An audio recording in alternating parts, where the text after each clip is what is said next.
Super Mario Bros. 3 is one of the most revered and critically acclaimed games of all time. It's full of a wide range of platforming fun and great sceneries and wonderful audio overall.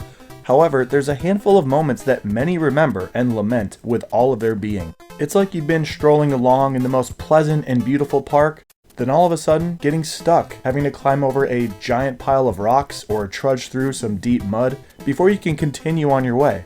What are the levels that are the most notorious in reputation and have the most people still reminiscing about their frustrations to this day? Here are the top 10 infamous moments from Super Mario Bros. 3.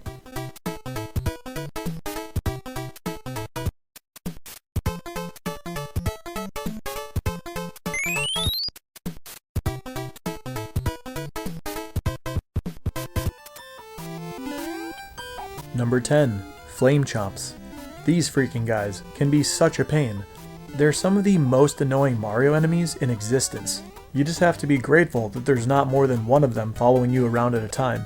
There are 5 levels that these guys harass you in. World 5, Stage 9, the steep autoscroller, is one of the hardest with him. A P-Wing is often used here because of how dangerous and suffocating this guy can be as he blows his fireball and floats around in your space. Plus, after several seconds, he detonates. You have to look for your best chance to take them out. It can be tricky though with their flame tails and depending on the angle they're taking at Mario. Whether it's in the skies of World 5 or the couple levels he visits you in Icy World 6, it's always a dread seeing him float onto the screen and has you wishing to get through before you're stuck with retries dealing with him in his frustrating nonsense, making Flame Chomps the starter at number 10 on the list.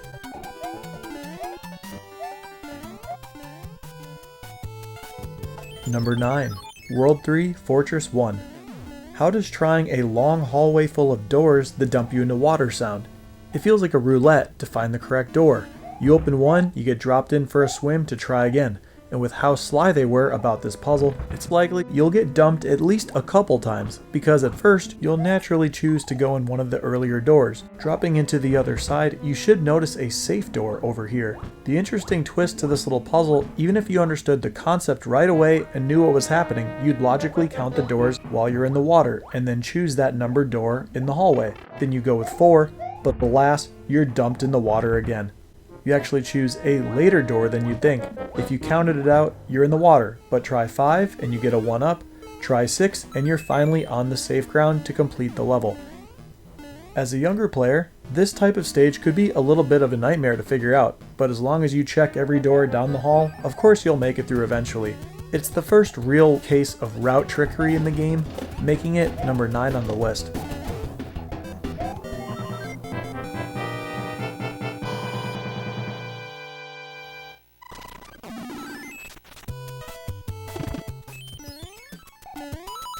Number 8. World 7, Stage 6, the Aero Platforms. This is one of the most heavily looked up levels in Super Mario Bros. 3 due to its unique aero lifts in this vertically oriented test. Once you get going, it does have a very unforgiving nature. You could easily run out of time here, and a couple falls make it clear why there could be so much frustration. Some of them you have to jump on in order to change their direction and get them oriented the right way. The setups just get trickier and tighter the further you go up, meaning you have some long falls ahead of you, depending on where it happens. Some folks just absolutely hate these platforms, and the setups around the spikes is not the easiest thing in the world. It's certainly a lot different than just platforming from left to right. Having to redo sections an untold amount of times after falls can understandably drive some people crazy. There's not actually another level like this one, although surprisingly, this aero platform concept is used just one other time in a bonus room of a fortress in World 5. Overall, World 7 Stage 6's unique structure and mechanic was enough to get it in at number 8 on the list.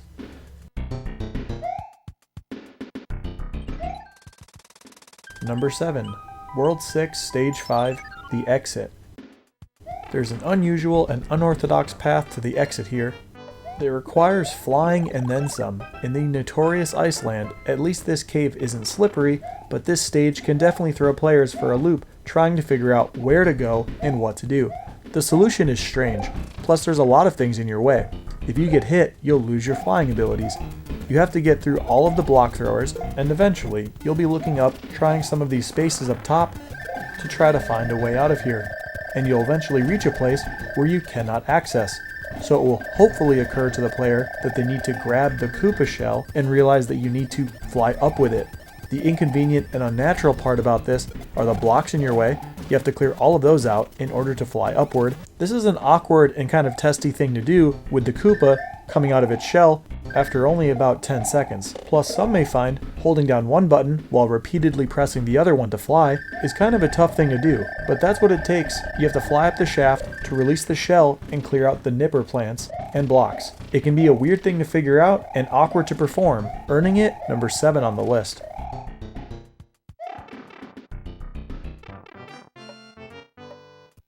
Number 6, World 7 Fortress Puzzle. Here comes a really strange format in the first fortress of the Pipe Maze world. Fair amount to say about this one. The level solution is incredibly unique and bizarre. If you enter with the ability to fly and know the way, it'll be very quick. But for first timers, it's so strange that it might even make you think that your game is broken. There's a room that seems like things aren't right. There are no enemies at all, where it seems like you should have walking flames from candles, orbs, or the boos that appear out of these floors. Making your way into the next room, the best item you can pull from here is a fire flower, which is not at all what you need, nor is it even helpful since there aren't any enemies. The pipe above is very enticing. With a bit of speed you can get up there, but you can't proceed. This right here just doesn't seem right. Why can't you go this way? Things just don't seem to be adding up. You end up making your way back from where you came and have to go all the way back to the beginning now that you can smash blocks. But in a room that looks like this, which one could it possibly be? This can be a bit of a baffling thing to figure out. You have to smash these blocks, get to the P-switch, and even after finding this, the level still isn't figured out. A door opens, but the temptation to grab coins is great. Many players might go for that. If you do go that way, you just have to loop back and use that door that appeared over the block. When you use that to move on, you even get a little pumped thinking you've reached the fortress boss. This is really similar to what these rooms look like that lead to him. But no, they're just teasing you. There's still something else to figure out. If you take the tube to go downward, you'll run into a giant item box that will grant you a Tanuki suit. This is what you need to get out of this level. When you come back up, you'd assume the pipe on the right is the way ahead, and then they smack you across the face with this surprise. You're back at the dead end that you turned around from earlier. What in the world is going on? You have to come back left, build up speed to fly up to a pipe in the ceiling of this long room, which makes you really grateful for the lack of enemies. Finally, you will reach the boss. With the roundabout and overall weird layout of this stage, its confusing progression has it as one of the very most viewed levels for walkthrough help. If you're deep into the game on NES without saves, this is a nightmare encounter in World 7, making it number 3 on the list.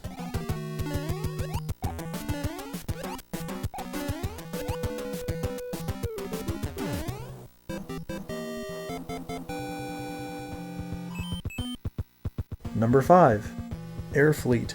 Of course, the level that's often considered the hardest in the entire game has to make the list. It only makes sense. The notorious parts of this Airfleet challenge are the multiple quick-paced jumps with moles and wrenches in the mix.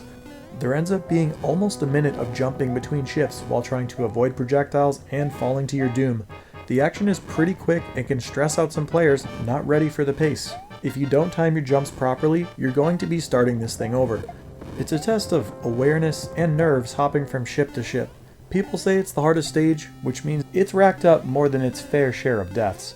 It can be a serious blue baller as you're sweating it out in the last world, earning a fair place of number 5 on the list.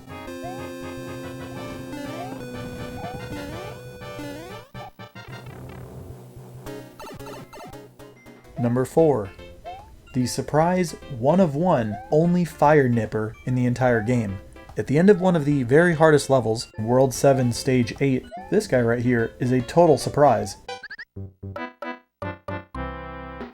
He appears to be an ordinary nipper, which are relatively tame enemies.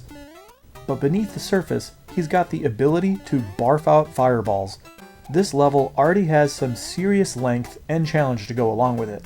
They seem to go out of their way to make this stage particularly difficult. Tons of time jumps and annoying enemies, and without any warning at all, they play dirty at the end. The Fire Nipper is the deadly cherry on top of a brutal level. It's such a slap in the face to approach what seems like an ordinary situation get flamed out of nowhere, and then have to start the stage all over again. If you can bring some offense into fight fire with fire, that makes things a whole lot simpler.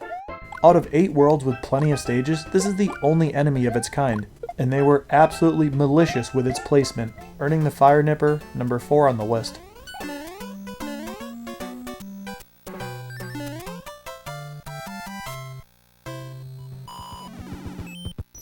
Number 3, World 8 Fortress. On the way to Bowser's Castle, we come to a fortress that has quite a bit of confusing navigation. There's doors all over the place in this stage. It's a weird puzzle and format overall. Conveyor belts, plenty of things to hit between the orbs, enemies, and lava. Things start out just trying to figure out where to go. It's a level where you'll be popping back and forth on 2 sides of the stage. After a little bit, you reach some blocks around a door that you'll need a mushroom for. Navigating on conveyor belts and trying to find the right path forward can be tense and lead to mistakes. The absolute worst part is toward the end of the stage, getting baited by a door that appears from a P-switch. It's honestly just here to throw you in a loop and screw you up. A really cruel joke to pull, especially after everything you've made it through in this world so far, and then you're dealing with this kind of nonsense. You get a power-up, but this is not the way to go, and can make things really confusing.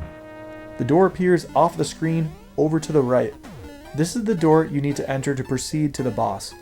It's a pretty nefarious trick to have a door appear in frame and throw the correct one off screen.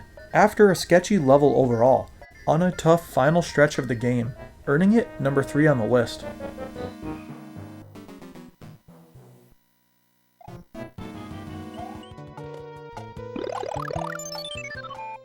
Number 2, Boss Bass. This dude is a headache. Getting targeted like this makes for such a more intense and stressful experience than your typical level.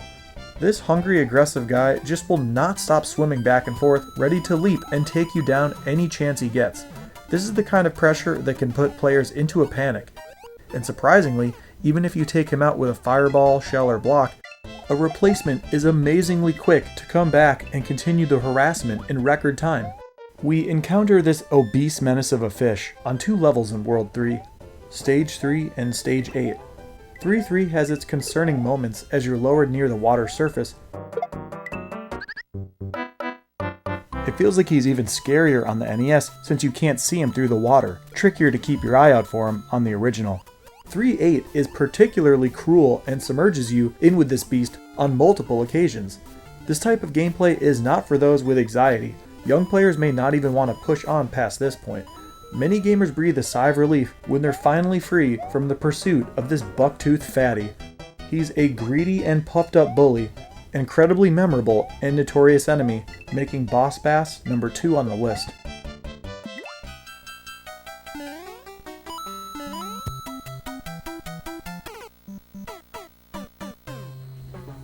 Here we are at number 1. What is the most infamous moment from Super Mario Bros. 3? Number 1. The Angry Sun. Everybody remembers the desert level when they first saw this evil freaking sun. The ultra furious, pissed off expression, it's only there to get your attention at first. Although a bit uncomfortable or disturbing to look at, he remains still, and you're lulled into a false sense of security. They spend the first half of the level with an intimidating but harmless mean mugging before the absolute unthinkable happens. Millions of kids went from a peaceful play session to a full-blown "What in the world is he doing?" This freaked out so many. It sends young players into a panic with his erratic, swarming circles coming down to sting you like he's a wasp. While the desert is the level people remember, it's really crazy that you do see him much later in the game.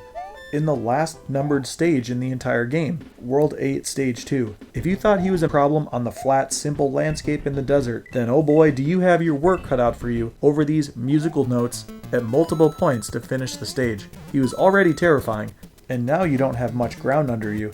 What's mind-blowing is this sun is one of the most remembered things about the game, yet this desert level with him is only around 25 seconds from beginning to end. Even if you move at an okay pace, it's only around half a minute, which really goes to show the scorching impression this sun made as it burned its way into our memories. But I'd love to know, what are your best and worst memories with Super Mario Bros. 3? Thank you so much for watching, see you again soon, and I hope you have a great rest of your day.